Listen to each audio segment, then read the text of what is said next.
Hello everybody, Ian Robson here. Welcome back to Factorio Friday. So I think this originally was supposed to be a 4-part series, but I think this is like the 5th or the 6th, I don't know. I just like the game a lot, what can I say? Alright, so here we are with FARL, which is the, I forgot what the F stands for, but it's Automated Rail Layer, which is awesome. So the way it works is basically you have a cargo wagon with the appropriate pieces that you need, like so. I'm just gonna put all that stuff in there because I don't need it all in my inventory. There we go. And you put all the appropriate stuff in there that you need, like so. And then you go into your train, you press enter to hop into your train, and then you press the S right here, and then you read blueprints. So let me show you the 2 blueprints. Whoops. Let me show you the 2 blueprints that I have. Do I have them set up still? I believe I do. So let me show you what I have set up. It can be a little particular when you have to set it up, but once you get it set up, it's really nice. It's even like you can set up like lights and stuff if you want to on them. Like I don't think I even have lights. No, you can set up lights if you want to on them and stuff like that. It's pretty neat. So this is my vertical. So you need to have 2 blueprints. You need to have vertical blueprints, and you need to have like diagonal blueprints. So what I have right here is a rail signal, which just tells me, hey, is the track ahead of me safe? Yes, no. And this is the same idea with the rain chain signal. Chain signals just work a bit differently, but I don't know why. But if you only have, this is the way I've set it up all the time, like one with different ones, because for whatever reason, if you set up with the same one, it'll say, hey, you're missing something. Actually, let's just try this. So that's a rail chain rail signal. I don't have any on me, of course. Never mind. We'll just leave it the way it is. But that's the way you can set up. I think you can do 2 rail chain signals on either side like that, but that's a diagonal one I have set up. So you can actually put like a laser turret there, or lights, whatever you want. That's just the style I tend to use. Alright. And if you want to get fancy, you can. There's ones with like walls you can put up if you want to get really, really fancy. But I don't. Doesn't bother me either way. So there's my rail signal, and there's my rail signal. Oh, it's rail signals both times. Go figure. Alright, so now we are in our train, and it's dark. Holy moly. So what we'll do is I'll show you I'll show you the plan. So here's our kind of train station for the time being. This red area is our area of pollution influence. We don't actually create that much pollution. Our factory is pretty small, to be honest with you. I haven't really gone crazy yet. So what I want to move towards, there's actually a couple down here too. There is a iron ore deposit up here. There's some coal, and then there's some oil right there. And then right here, is some copper. But this one's a huge copper, so we may go down there, and then we may swing around here. Who knows? But I think for now we're going to head up to that iron ore deposit, and then we'll go close to this copper and that copper, and we'll try and get those all set up. And it's still dark outside. Oh, it's not that dark. Good. All right. So the way it works is you keep these two blueprints in your toolbar. Then you go read, and it'll say save blueprints for straight rail with big electric pole, and then you can go from there. So anyways, all you do is you go start, and now it starts laying track. So then the cool thing about this is actually, do I want to drop wood when full? Collect wood? No, just don't even collect the wood. I have too much wood as it is. Alright. So I'm just going to drive in the direction now. So as you can see, it automatically lays the rails. How awesome is that? I think that's the coolest thing. And that is totally off. That's weird. See, I don't know why, but sometimes it's like create a blueprint for vertical, no empty blueprint found. So like I don't know, I don't understand why it does this. It's really kind of strange because it uses it says, okay, you read those 2 blueprints, but now it's not going to use those. I don't understand. So let's say we just save it, and let's see what happens. I don't know. It may do what I was doing, or it may not. Who knows? But as you can see, it does turns too, which is nice. It's not supposed to do that right there, but it's still working. But I believe this is just the standard setup, so it's using rail signals for both sides. That's strange. Ah well. Anyways, it's working. Trains, right? Alright, so we need to head in this general direction. So what we'll do is start it. There we go. And then continue. So what will happen is most likely I'll run out of stuff before I even get to where I want to go. As you can see, it takes care of the wood, which is awesome. It makes your life a lot easier. And am I running out of... yeah. Like I said, most likely I'll run out of rail before I get to my destination. This is where you need just a ton of rail. As you can see, there you go, out of rail. But that's how that works. It makes placing rails so much easier in this game. Because if you do it manually, it just takes forever. I should really put a train on the back. Diesel locomotive. What am I missing? Engines and steel. Steel has been the bane of my existence right now. It's been like every step of the way right now has been, oh, you're missing steel. Oh, you're missing steel. It's like, I don't know. It's putting rain chain signals, so I guess I don't even need to make the other style, but I don't know why. That must be the standard. I don't know why that's doing it though, because it should be, so if we switch, it should be able to read these two ones right here.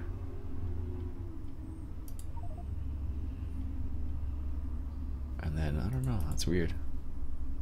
And then read, and then save. I don't know. It's supposed to work the way you want it to, but it doesn't really make a big difference. Because like if I had, it doesn't make a big difference for me because the way it's going to work is I just have there's no biters at all, so it doesn't make a difference. But that's the setup I have, and apparently it's working, but not really the way I want it to work. Anyways, let's go grab some more rails and see if we can't finish this little side project with FARL. I don't know. Always makes me think of what's his name from Archer? Oh shoot, what is his name? Cyril Figgins. Anyways, so here's what we have. We have the big long line. Do we have lots of here? Yeah, we have a few, not many. Not enough. It's never enough. You need tons and tons of rails. So I have 3 electric furnaces creating steel, which obviously isn't enough. And I guess I can grab some more of these rail signals because that's the one we're using. Probably don't need that many, to be honest with you. Alright, so let's see if we can finish this up a little bit. And you can make little side rails and stuff like that, which is kind of neat. And I have a car somewhere, but I really need to put the road down. The road makes a big difference because running around, or I could always go exoskeleton, which is another possibility, which increases your speed. So what we'll do is we'll probably, because this will be the exit, we'll just bring the exit into here. And then this will be the entrance. So this will come around here, and then it'll go up, and then it'll come back down. That's the idea. That's the plan. So it'll look like this, actually. I can do it right now. The twirling. This is like one of the more annoying parts of this game for the rails. So once, if you've manually set it, this is what you have to do every single time. And then we want like that, and like that. And you have to rotate. So that's why FARL is nice. And then this guy will come this way, like so.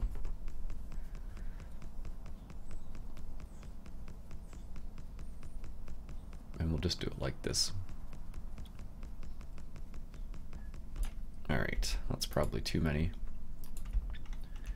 And curve track. There we go. I actually don't need all this. There we go. And straight track again. There, so now it connects. It looks a little ugly, but that's fine. So now it connects to there. So now what will happen is they will be able to exit, which is good. Perfect. And I'll go here, here, here. But if you don't take out all the little pieces, it looks like this. Watch. So if I didn't do that, it wouldn't look. You'd have like this little part here still. There we go. So the way it'll look. Let me grab chain right. Do I have any other ones? Not on me. Luckily, FARL is right here. So let's put these in here, and we'll grab 50 of these. Not that we'll need 50, but Alright, so the way to look is, so it looks in front basically. So when you see the arrows, it looks in front of that area to see if it's clear. So there's that, put that one there, and then put this one here. So then what will happen is it's going to read between these two areas and say, hey, is it cleared ahead? Is it clear behind? Yes, no. And then what we'll do is we'll put, let's see here. So that comes this way. So we'll put another one here, another one, oops, is that the wrong side? No, that's the right side. And then there. So what will happen is, hey, it's saying don't go ahead of here. And then this is a blue signal. I believe blue means slow down, or essentially. And then we have that there. Perfect.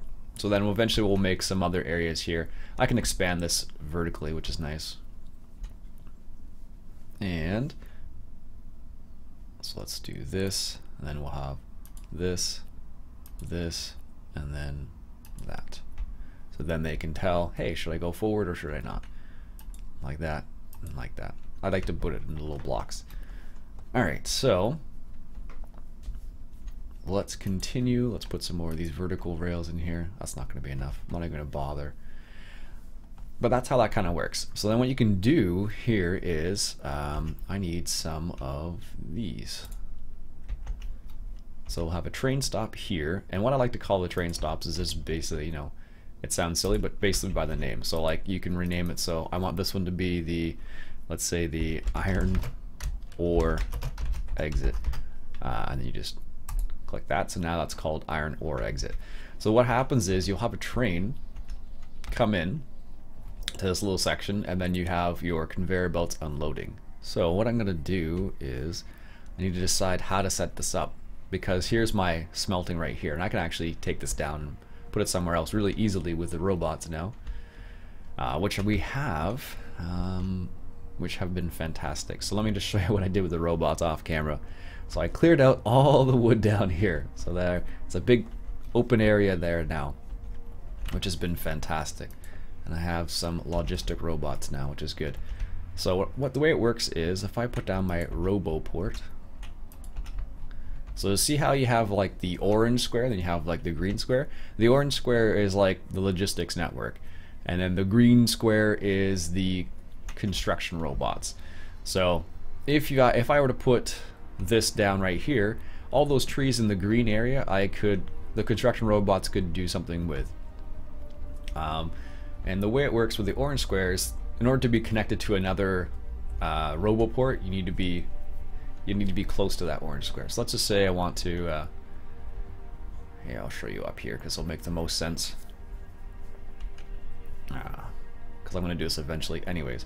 So here's where like all my things that I would use on a normal basis would be. So like I have telephone poles, fast inserters. So see how there's that yellow line now? So that means those are connected.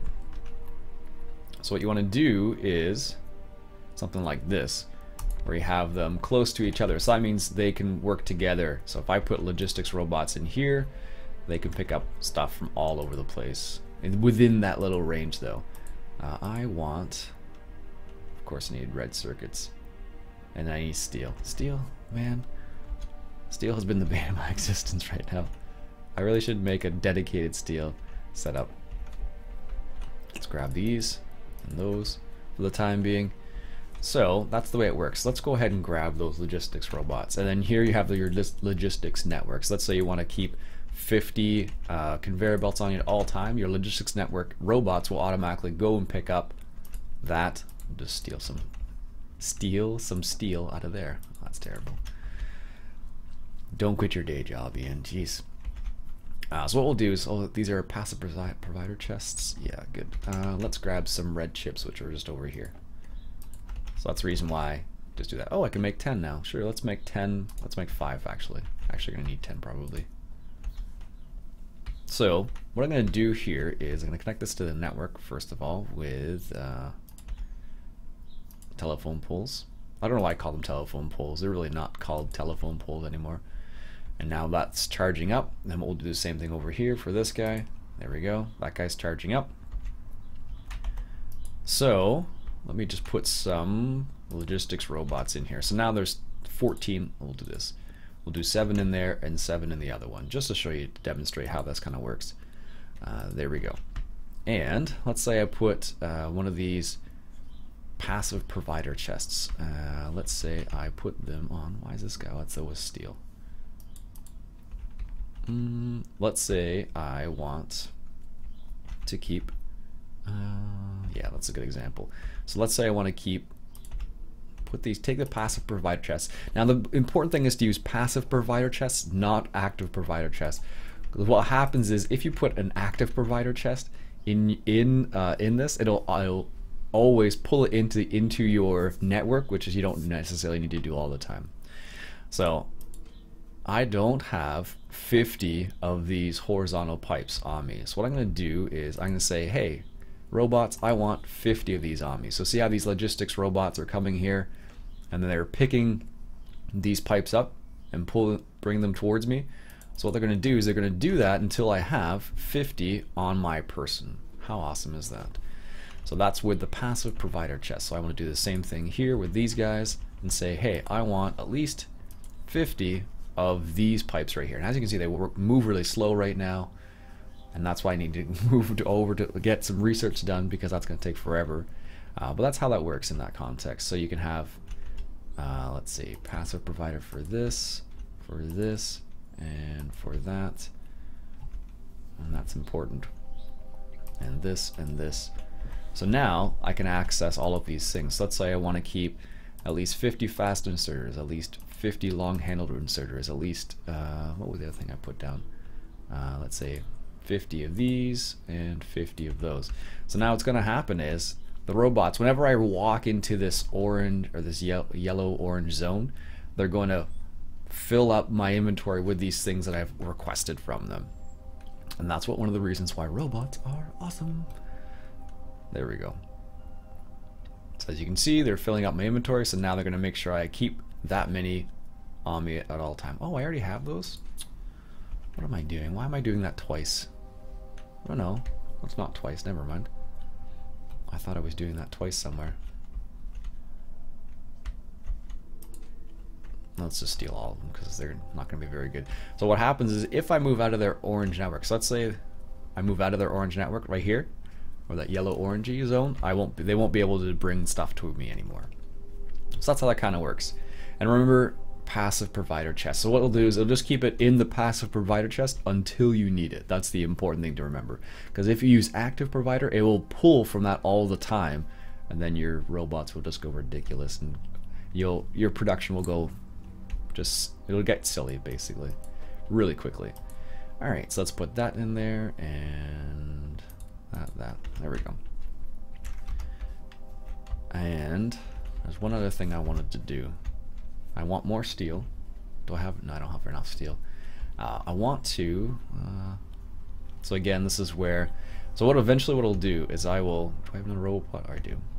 I will extend it over here, so then I can just use the robots to transport stuff. But what I want right now is not to run into that. I want. What do I want here? Ah, yes, another train. So let's grab some of these engines here that we have stacked. So can I make a diesel locomotive? I need another steel. Always with this steel. Let's go down to that other section here and grab the steel. So this is a pretty tame factory, honestly. I haven't really expanded it as much as you can. You can really get crazy really quickly. This is what I'm looking for here. Do I have enough for a rail tanker? No. I need 5 more steel. Of course. They're using their steel now. It's fine. Just this is the problem. So like I think I may have to set it up so I always have steel on me, because the number of times I've had to wait for steel now is just ridiculous. So just, you know, keep a nice little storage chest full of steel. 2 more, and eventually you can put production or energy, like speed modules or energy consumption modules. And oh, did I miss that one? I think I missed that one. And you can put all these different type of modules in here, which is kind of neat actually. One more. And then at that rate you can speed up these electric furnaces quite to make them produce things quite quickly. But they do use a lot of energy. There we go. Oh, what are you doing? Don't need to make those. There. It increases your energy consumption by a lot. So this is a pretty small factory. So like once I get the next level of research done, that is where you start using a lot of different things. Alright, so now we have another train. And the reason why I want to get the other train is so I can go backwards and forwards really quickly, basically. And the reason why I keep the wood, this is what I use the wood for, is I use it as fuel for trains. Because you always end up, like, well, at least in my experience, I've always had a lot of wood from trees all over the place. So here's what it looks like when you connect the train together. So that means it's connected. So if I put it here, it's not connected to this train, but right there it is. Let's go ahead and fill this guy up with wood as well. And we'll go back into FARL. And so now I can go backwards and forwards pretty quickly. And FARL still works like this, which kind of surprised me when I first found that out. Alright, so let's go continue. So this is the best thing. This is the cool part about the game when you get all to to the trains. Alright, so there's that little tiny area for coal. Jeez. Alright, so let's go ahead and start FARL up again. So I'm gonna go, I just want to go straight. There we go. Kind of do not drive right over that if I don't have to. And then go up towards this iron ore. Hopefully we have enough rail. I have a sneaky suspicion we don't. So we'll stop there. Perfect. So what I'll do here is can I steal some of his rail? Oh, good, perfect. And then we'll get out. So what you do here is so what I'll do here is I'll turn this rail here and here, oops, like so. And then what we'll do is we will make a little mining outpost here. So then we'll grab this right here. So eventually what you can do is you can drop the, oh, I do have a roboport. That's funny. So you can do this. So if I drop this roboport right here, and do I have any construction robots on me? Oh, sweet, I do. So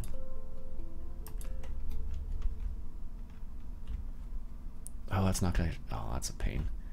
I'll need to connect that. So eventually what I'll do is I can stick these construction robots in here, and then I'll get them to clear this little area right around here to make my life easier. So I'll just do that right now. So that was with the deconstruct. Oh, they actually can do it. Oh, I guess they have full power, that's why. I don't know where they're going first. That doesn't have enough power. Where are they going? They must be going to get power, which is kind of silly. Well, we'll see what happens. Because they're probably just like, oh no, we don't have any more power. Or we can't store it anywhere, actually, is probably the other reason why. Let's just put that down here. So this is just a storage chest. So they'll just use that to store any of the wood that's in there. Alright, so let's go back to our base. And this is the cool part about trains, is that they are super quick. I don't know where those... We'll let them do their thing and see what happens. I'm kind of curious now. But I suspect they're like, oh, we don't have any energy.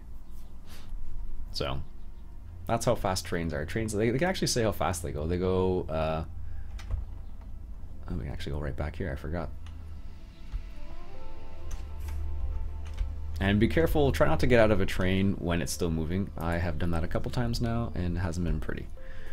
Alright, so we want to make sure that this is connected to the net, to our actual energy, which would help, because then we can actually, there we go. So now that's actually connected. I don't have no idea where those robots are going. Somewhere. But we also need, so like let's actually stop there. So eventually what you can do is, they're missing construction robots. Alright, fine, do what you gotta do.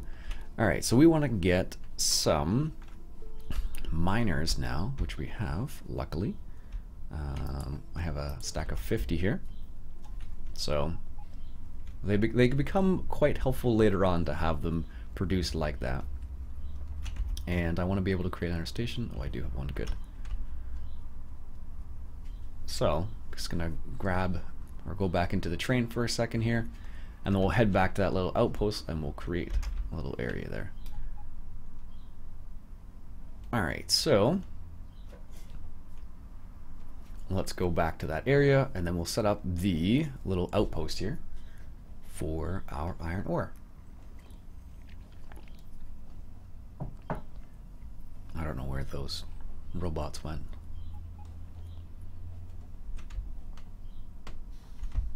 Alright, so let's get this set up. So this is actually connected to the network now, which is nice. I don't know why those robots are decided to go. Let's see if they actually do what they're supposed to do now. Let's put... There they go. That's what they're supposed to do. So this is what... That's why having the robots is so helpful, because it's doing stuff like that. See how they're just taking out the trees for me? That makes my life so much easier. Alright, so that's that, that's that. And the nice thing about you can use a personal roboport as well, but the weird thing about that is what will happen is they will actually put everything in your inventory, which is a bit of a pain sometimes. But I have the auto trash mod here, which is this guy right here. So you can say you never want wood on your person ever. There we go. That's that. That's that. So what I'm going to do is set up this little area here. That's stone. Well, I guess I could set that up too, I suppose. All right. So how do I want to do this? Let's do a horizontal station. So let's make sure we have horizontal sections set up. And the reason why horizontal stations are better is because you can load more and unload more. I think they look better too. So there we go. Set it up like this. So what we'll do is we'll set up the miners vertically like this. Let's go here. I don't know if you can hear the birds in the background, man. Spring has sprung, I suppose, is the expression I'll use in that context. So I'm doing a setup with these miners that's kind of like a more conservative setup, I suppose. And the reason I'm doing that is because that's what I want to do, I guess. I don't know. You can do it any way you want, really. But what will happen is, as soon as you start setting up outposts like this, you'll find that you start to use a lot of energy. Because I'm putting down, like, I don't know how many miners now. I had 50 and I'm down to 24. There we go. So I've put down 25 already. So you can see how having these outposts like this can really drain your energy very quickly. So if you're not careful and you don't increase your energy production, I'm surprised I'm able to put one there. You don't increase your energy production, you'll find yourself in a situation where you have little energy. And there. So I'm just covering this whole belt, this whole thing now. That's good, yeah. Because I want to, oops, I'm totally making a mess of that. I want to be able to mine this for a period of time and make sure I always have enough iron ore. So I used 50 there for that. So now what we need to do is hook it up to the network. So the cool thing about this is I'm not gonna have enough belts. There we go. And that's 33. So this is why having the robots do this is always nice, because whenever you walk into their area of effect, do I really only have one belt left? Yeah. Whenever you walk into their area effect, they will just fill up your inventory with what you need. So anyways, that's how that kind of works. I'll set up the actual outpost off camera, and then I guess we'll come back for an additional episode next time, and hopefully we'll have this outpost up and running. So that's it for me for today, folks. I hope you enjoyed this episode of Factorio. If you did, want to go ahead and hit that subscribe button for, I guess, one more episode of Factorio. Ooh, words, jeez. Anyways, my name's Iain Robson. Catch you guys later.